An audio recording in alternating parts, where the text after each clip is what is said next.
Magandang gabi po Luzon, Visayas at Mindanao.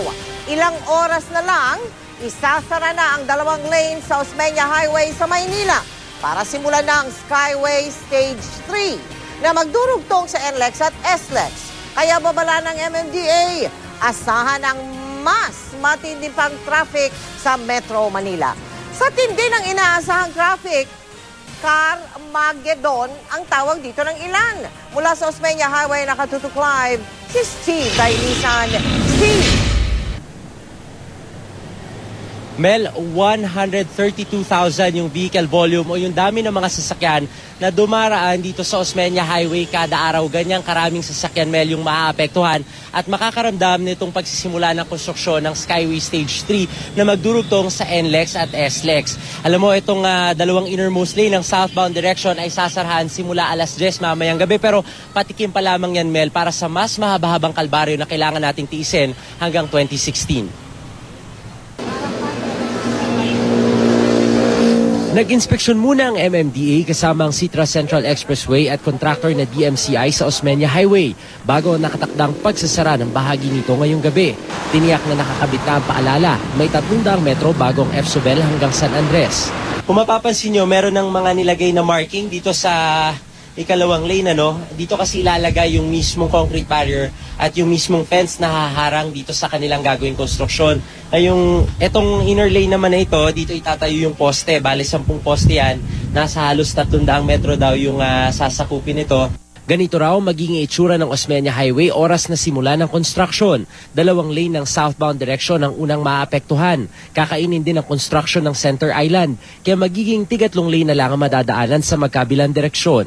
Mas malawak pa sana ang southbound lane ng Osmeña. Ang kaso may mga sasakyan pa rin nakaparada.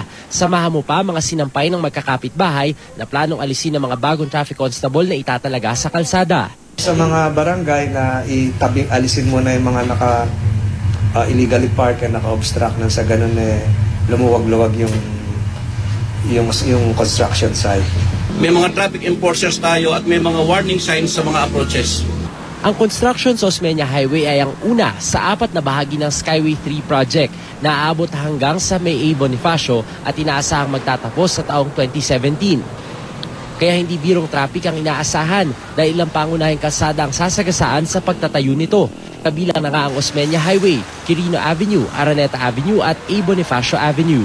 Sa 4 na pangunahing kalsadang ito, dumaraan ang mahigit 420,000 sasakyan araw-araw. 19% ito ng dami ng sasakyan bumabiyahe sa Metro Manila. Dahil sa lane closure, asahan na raw na ang dating 30 hanggang 39 km per hour na takbo sa Osmeña Highway, posible maging 10 hanggang 19 km per hour na lang. At dahil marami ang maaabala sa konstruksyong ito, inabisuhan ng mga motorista na maaring gamiting alternatibong ruta mula President Quirino Avenue at Pedro Hill para makarating sa South Superhighway o sa susunod na destinasyon. Ang service road na ito mula Buendia sa northbound pwede raw ipagamit sa mga motorista. Etong asphalted road na to is pwedeng gawing alternate na ruta. Na pag nagsikip, pwedeng dito muna padaanin para hindi lahat nagsisiksikan dito ang iba dito. So lalagyan namin ng access, parang rampa, para galing dito makapasok dyan. Dito sa area? Oo, yan, para makapasok. 23 universidad at kolehiyo ang maaapektuhan, 10 ospital at ilang pang establishmento. Kaya payo sa mga estudyante, empleyado at motorista, agahan ang pasok. Habang pinag-aaralan pa ang 4-day school week ng DepEd at homeschooling naman para sa mga kolehiyo. Ang Pasig Ferry na inihinto sa ngayon, gagawin naman daw operational ng MMDA pagsapit ng Abril, kasabay ng full blast construction ng Skyway Stage 3. Muli ring ipinaalala ng MMDA sa contractor ang pagkakabit ng CCTV camera sa construction site at pagtitiyak ng kaligtasan ng mga motorista, lalo na sa mga ipopwestong heavy equipment.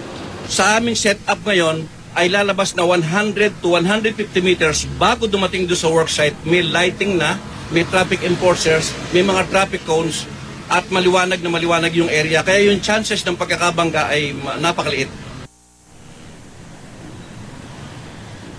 Mel, itong kinaroroonan natin sa ngayon, ito yung parang innermost lane, ano? Ito yung sasarahan mamaya. Mga ilang metro ang layo nito mula dun sa intersection ng Quirino at nitong Osmeña. Ngayon, dito sa pwesto natin, naglagay na ng markings. Dito ipapwesto yung unang poste na itatayo ng contractor ng Skyway Stage 3. Mamaya ay bibisita dito si Chairman Tolentino para i-inspect nila kung eksakto ba yung pagkakalagay ng mga concrete barrier dun sa gilid ng mismong kalsada. Surprisingly, Mel, rush hour ngayon, pero yung takbo ng mga sasakyan dito ay tuloy pa rin naman sa southbound direction. Nagkakaroon ng pagbabagal dun sa northbound direction kasi mas kakaunti yung bilang ng mga lanes dyan. Ang sabi ng MMDA at ng mismong contractor nitong Skyway Stage 3 ay yung kalbaryo na pagdaraanan natin sa loob ng 2 taon, tiisin na raw ho natin dahil kapalit naman ito ay mas mahaba-habang pakinabang sa mismong kalsada dahil kung kayo magagaling ng NLEX at patungo kayo ng SLEX o patungo kayo ng airport, yung dating biyahe no na 1 at hanggang 1.5 oras ay magiging 20 minuto na lamang, Mel. Steve, alamin mo nga sa maaaring mapagtanungan dyan, ano, yung bang construction na gagawin dyan, 24 oras? Baka dumating si MMDA chairman, pakitanong na lang ha. Maraming salamat sa iyo, Steve Dailisan.